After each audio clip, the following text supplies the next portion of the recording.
So they had a plan all along to destroy America. Have you ever heard of Robert Welch? He told us in 1958.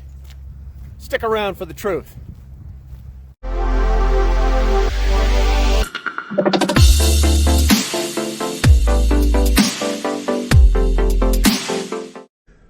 Alright guys, well, as stated in the preview video, I was kind of inspired by a little tweet that I read earlier this morning about a gentleman by the name of Robert Welch. And Robert Welch, he was an American businessman, political activist, author, and the founder of the John Birch Society, which by the left is considered to be or categorized as radical or far right. I think because they have religious undertones. But either way, the guy nailed it in 1958. Some of his speeches that you can find on YouTube are from 58, 71, and 74. But watch this with me now. It's only a few minutes long, but this guy really nails it each time he speaks. Here we go.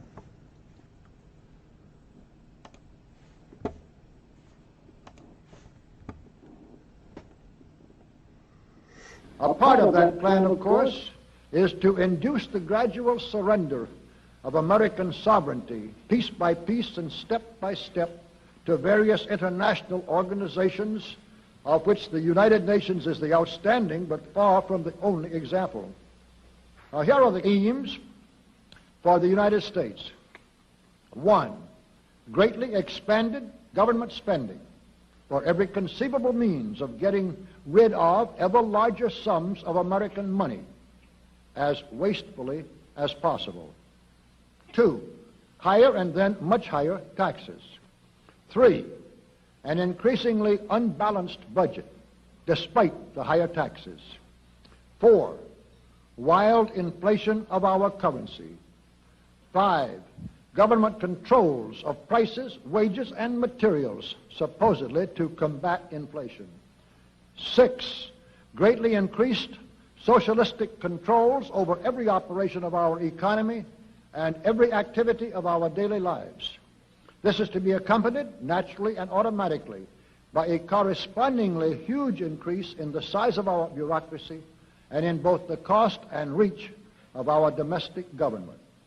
7, far more centralization of power in Washington and the practical elimination of our state lines. There is a many-faceted drive at work to have our state lines eventually mean no more within the nation than our county lines do now within the states. 8, the steady advance of federal aid to and control over our educational system, leading to complete federalization of our public education. 9, a constant hammering into the American consciousness of the horror of modern warfare, the beauties and the absolute necessity of peace, peace always on communist terms, of course. And 10, the consequent willingness of the American people to allow the steps of appeasement by our government which amount to a piecemeal surrender of the rest of the free world and of the United States itself. Did any of that sound familiar? That's absolutely amazing if you think about it. So those 10 things: expanded government spending, extreme taxes, increasingly unbalanced budgets, dramatic currency inflation, increased government control on all prices, wages, and materials, increased socialistic control on our daily activity, everything we do, locking us down, centralization of power at the federal level. Yeah, that's what they're trying to do with everything the House is doing right now. Full control of public education. I think they're almost there. Peace at all costs. Back to Obama negotiation tactics of weakness. Develop the public appeasement through the loss of rights. You just give us these little rights and we'll make sure that you're safe. Nah, I don't think so, man. I don't think so. Now, this guy actually was pretty smart because he had solutions, as you can see on the screen. He had solutions. He had 5 legitimate solutions that would kind of work, and we'll do a quick recap on them, but I think we'll just watch and see what he has to say.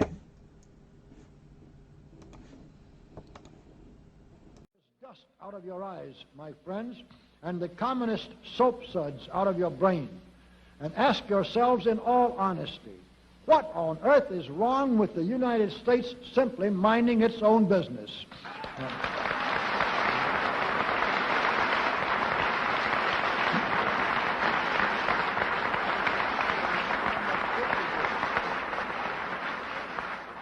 Or with having its foreign policy function primarily for the safety and benefit of the American people.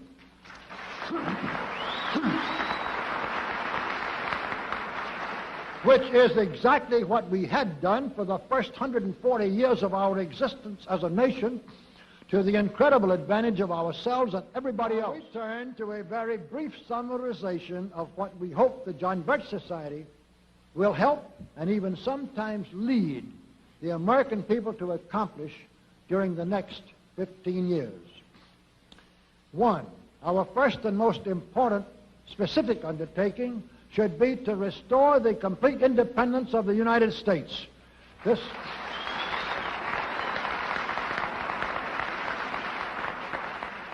This includes our resolution to get us out of the United Nations and get the United Nations out of the United States.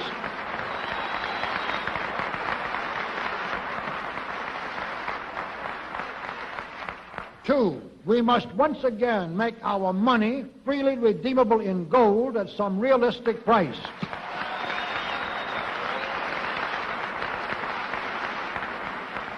And we must take all practicable legislative steps to prevent a recurrence of the enormous thievery and other subversive crimes that have been perpetrated on the American people through a contrived inflation by every president from Franklin Roosevelt through Richard Nixon. Three,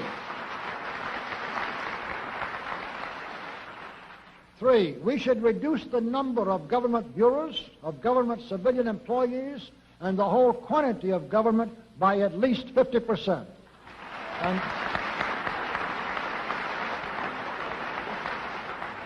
And we should achieve at least this much reduction in proper fashion through gradually convincing a majority of the American people of the wisdom of such a course.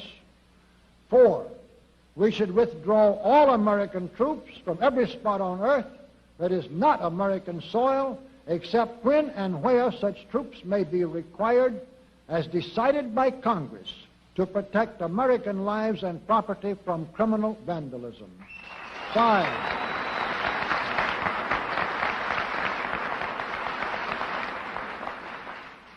Five, we should get government out of the areas and functions and activities where government does not belong.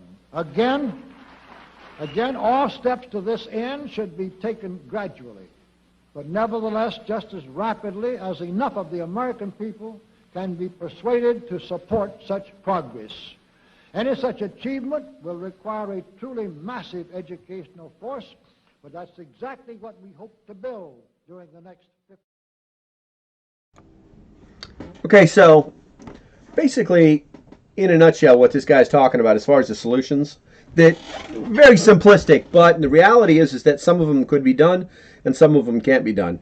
Restore U.S. independence.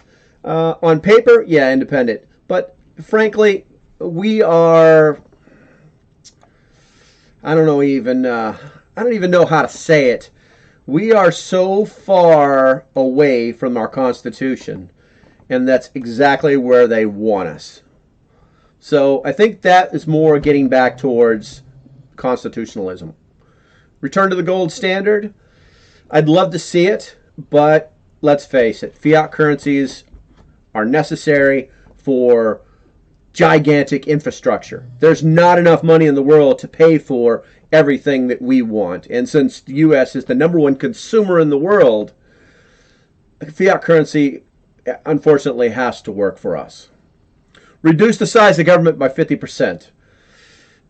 I don't know if that could work, but I do know that we do need to reduce the size of government because I used to work in the government and I've seen the bloat that exists. Down at the level where operations actually happen, they minimize the amount of people. But once you get into middle management and upper management, you have these career government personnel that can be there forever, that can't be fired, that can just move on to a different job and they're just like CEOs of nothing. We need to get rid of those guys real fast. Withdraw all troops. Disagree. We need to have those troops where we have them, when we have them. We need to get rid of the never-ending wars is what we need to do.